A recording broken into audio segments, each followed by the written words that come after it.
Hola oyentes de Radio Sefarad y bienvenidos a este programa Atenas y Jerusalén, Tensiones Filosóficas con Pablo Dreisig. ¿Qué tal, Pablo?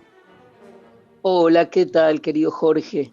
Ya saben que últimamente estamos planteando estas tensiones filosóficas no tanto a través de personajes ilustres de la filosofía, sino más bien a través de ideas que atraviesan la filosofía. Y hoy vamos a hablar de un concepto que tiene mucho que ver con España, con la tradición sefardí, y que pues ahora, según me comentaba, pues está adquiriendo casi una nueva categoría filosófica, el marrano, el marranismo, el criptojudío.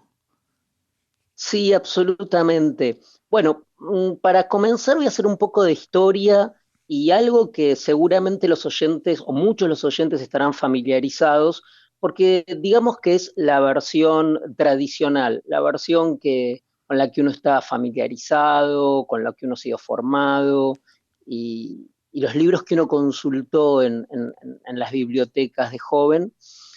El tema del marranismo y de los marranos, en primer lugar, aquí una puntualización, primera. La palabra marrano es una palabra tradicionalmente despectiva, peyorativa, descalificadora, injuriosa. Sin embargo, la usamos porque, como tantas otras palabras, en un mecanismo que es debatible, pero es interesante, han sido reapropiadas. Entonces, no es necesario casi hablar de criptojudíos y menos todavía de cristianos nuevos. Ahora me voy a tener en esto del marranismo, ¿no?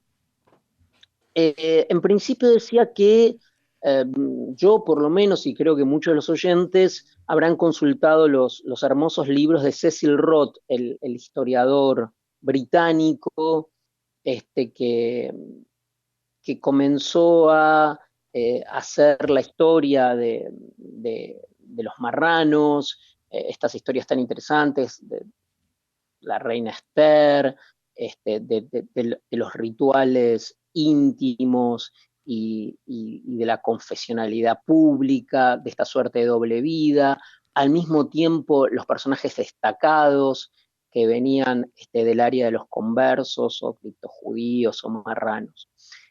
También luego, digamos, posteriormente en los trabajos historiográficos, los famosos debates entre Castro y Sánchez Albornoz, fascinantes sobre el tema, también muy matizados, porque una polémica en la cual uno no puede decir fácilmente y maniqueamente que uno está a favor, que uno está en contra, sino que ambos tienen posiciones matizadas y discutibles. Pero más allá y por supuesto llegando al elenco bibliográfico actual sobre la materia, que es mucho más amplio, en donde hay historiadores muy importantes que renuevan y cambiaron absolutamente la perspectiva sobre estos temas. Yo estoy acá ahora mismo dándome vuelta y mirando mi biblioteca, remito a los programas que hicimos sobre David Nirenberg, que quizás es uno de los que puso a punto la discusión en el contexto de las discusiones actuales historiográficas, pero también nombrar a María Rosa Menocal. Bueno, en fin, hay una serie de discusiones actuales muy profundas que no solo tienen que ver con el hecho empírico, histórico, concreto, sino con cuestiones mucho más amplias, como por ejemplo la idea misma de identidad, las minorías, las violencias entre minorías, los procesos de porosidad e integración, la fragilidad de las identidades. Bueno, pero esto último que dije también en un marco histórico, donde hoy se debate este tema, se aportan materiales nuevos, etcétera, etcétera. Pero también en los últimos tiempos ha surgido una mirada sobre el fenómeno marrano que en mi opinión como dos grandes líneas, digamos que uno podría así indicar. Por un lado, los trabajos de Jovel, un historiador muy importante, norteamericano, estadounidense, que quizás muchos lo ubiquen por una famosa polémica que tuvo con Richard Bernstein sobre Freud. Alguna vez vamos a dedicar, quizás el próximo sería bueno esa polémica. Jovel, Y-O-B-E-L, escribió dos libros importantes sobre el tema, uno que está en español, que se llama Spinoza, el marrano de la razón, y otro que se llama The Other Within, de marranos. En ambos libros, la relación directa es un dato efectivamente histórico, que es el de la relación de los marranos históricamente con la emergencia de la modernidad, con el proceso histórico de lo moderno, de la modernidad. El epítome de esto sería el pensamiento de Spinoza, pero también la Ilustración, la Revolución Francesa, algunos personajes importantes de estos acontecimientos históricos que efectivamente provenían de conversiones, eran criptojudíos o marranos. La influencia claramente con instituciones parecidas a la masonería. Hay que pensar solamente entre la relación en ese sentido entre Lessing y Mendelssohn, el fenómeno de Sabbatai Tzvi. Bueno, en fin, eso lo estudio yo, la relación entre ese movimiento y la modernidad. Es decir, ahí hay una perspectiva histórica muy importante, que quizás el precursor es Jovel, de conectar marranismo históricamente con la Ilustración, la modernidad en Europa. Eso es muy importante. Pero al mismo tiempo, y vinculado con esta línea que ya comienza a alejarse de un explanandum empírico, de una explicación meramente histórica empírica, aparece otro pensar, un pensar justamente marrano, que sobre lo que se detiene más bien es sobre la figura del marrano como sujeto de la modernidad que precisamente resiste a las clasificaciones o taxonomías nacionales, identitarias, hasta yo diría de género, en fin, como una condición más que como una identidad que tiene que ver con el sujeto moderno, que ya no puede ser fácilmente inscripto en un género o en una especie, para decirlo en términos tomistas. Es decir, lo marrano es elevado a una metacategoría para pensar nuestra propia condición, que extendidamente podríamos decir que todos somos, en el corazón de nuestra subjetividad, marranos. Como hablábamos antes del aire, de hablar aquí en el aire, hay algo que tiene que ver con el secreto, por supuesto, ¿no? Hay un gran tema con el marranismo, que es el secreto, la intimidad, lo guardado, la necesidad que tenemos de mantener una intimidad que no pase al orden de lo público, de preservar algo de lo propio. Entonces, toda esta última, este último alcance de esta noción y riqueza ha sido explotada muy bien, yo diría maravillosamente bien, con gran inteligencia, por una estudiosa norteamericana, que se llama Erin Graf Sibin, que tiene un libro en español, por tanto asequible, que se llama Inquisiciones figurativas y lleva como subtítulo Conversión, tortura y verdad en el Atlántico luso-hispano. Y si no me equivoco está editado por Editorial Zebra. Es una profesora de la cátedra de español y portugués en la Universidad de California. Y bueno, por supuesto ella trabaja todo el background filosófico, pero es muy interesante aparte porque aunque ella le da la altura a la noción de marranismo, como decía, de una noción filosófica que habla de nuestra propia condición, sin embargo, toma producciones, películas, libros que se han escrito sobre el tema del marranismo. Por ejemplo, pero a partir de esta perspectiva última que estaba explicando.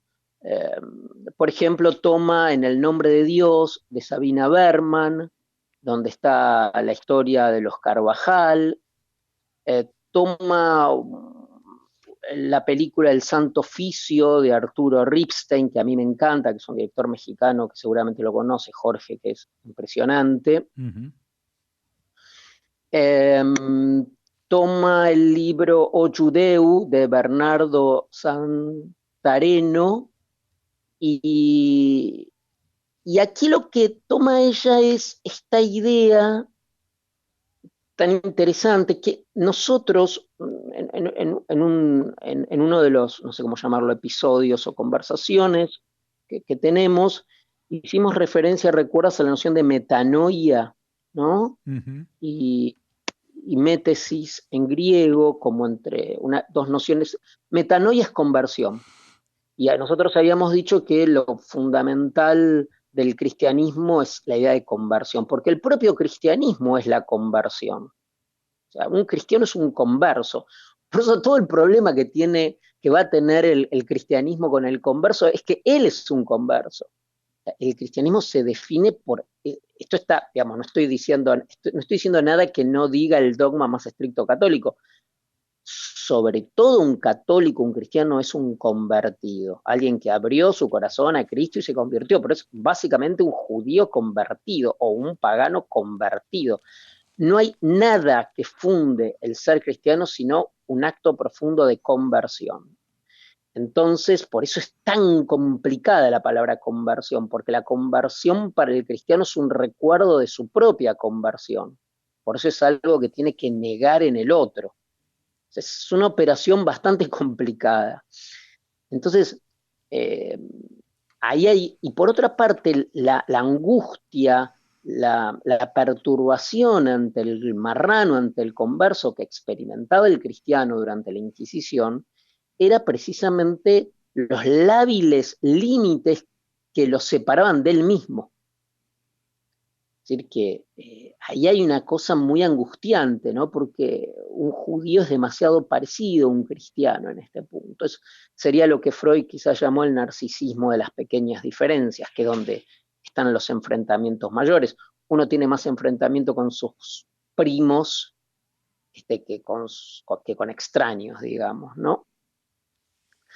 Ahora, esta idea de que la condición judía se acerca a la condición marrana es una idea interesante, es una idea muy de raíz muy diaspórica, yo diría, ¿no? Es como una categoría forjada por un judaísmo que intenta darse una, con 5 comillas, identidad propia en la diáspora, y quizás una de las versiones también igualmente interesantes que la de Erin Graf Sibin, libro que recomendamos, es la de Que tú lo des conocer, de Ricardo Feyerstein, un ensayista, escritor argentino, y que él acuñó la noción de mestizo y mestizaje. O sea, el judío como un mestizo. Como alguien que es capaz de absorber muchas condiciones, para no decir identidades, muchas culturas, Y aquí se forja una orientación que yo creo que está muy presente en el pensamiento de la diáspora, que es encontrar, por un lado, con 5 comillas, una identidad, pero una identidad que se sustraiga de la identidad y que por lo tanto tenga un carácter proteico, que tenga un carácter cambiante. Ahora, esto también trae otros nuevos problemas, ¿no? Quizás para terminar, preparando este tema, mirando la biblioteca encuentro un libro en francés, creo que no está en español, que es un libro que se basa en 50 preguntas que hizo Ben Gurión en el año 1958 a sabios, librepensadores, filósofos, rabinos, acerca de qué es un judío. Por supuesto, están publicadas las respuestas, que son absolutamente disímiles. Si hay un segundo, nada más te leo quiénes contestaron las preguntas para que veas el nivel de gente consultada, ¿no? Por ejemplo, Félix Frankfurter, un gran filósofo, Isaías Berlin, Shmuel Hugo Berman, del que hablamos, remito al episodio que hicimos sobre Berman, Jacob Kaplan, André Neher, el gran filósofo judío francés, Mordejai Kaplan, que supongo que es el del reconstruccionismo, Urbach, bueno, están las grandes figuras, Agnon, Shmuel Yosef Agnon, el gran filósofo Alexander Altman. ¿Y qué te digo, Jorge? Que no hay una respuesta unívoca y que las respuestas son absolutamente diferentes. Por supuesto, esta encuesta la había hecho Ben Gurión para solucionar temas prácticos en Israel con la ley del retorno, matrimonios mixtos y demás. De este libro, la compilación está editado en francés por la editorial Valiant, y el compilador es un sociólogo israelí de Tel Aviv que se llama Eliezer Ben Rafael. Entonces yo diría que con esto podemos cubrir de alguna manera esta idea de la inestabilidad, la zozobra, la porosidad de la identidad judía y esto que se llama ahora el pensar marrano, que es tomar una figura que siempre fue tomada de manera peyorativa, vergonzante, pero elevarla a una categoría recuperable. Uh-huh. Yo de todas maneras, a pesar de que has llegado al final, quisiera recuperar o resumir un poco el tema de las lecturas recomendadas. Hay una que me queda muy claro, que es la de Erin Graf Sieben, la de las Inquisiciones figurativas. No sé si... ¿Cuál otra de las que has mencionado tú recomendarías? Yo sugeriría 2 más, me parece. Una, bueno, hay una que está en francés, no sé si la ponemos, el que la consiga o que le interese. Las preguntas de Ben Gurión. Sí. El autor es Eliezer Ben Rafael, que es el que editó el libro. Uh-huh. Y la editorial en francés es Valiant con B larga. Y se llama en francés ¿Qué ser judío? Y el otro gran libro es el de Yovel, que está en español, si no recuerdo mal está editado por Mushnik, Irmiau Yovel, Y-O-B-E-L, y se llama Spinoza, el marrano de la razón.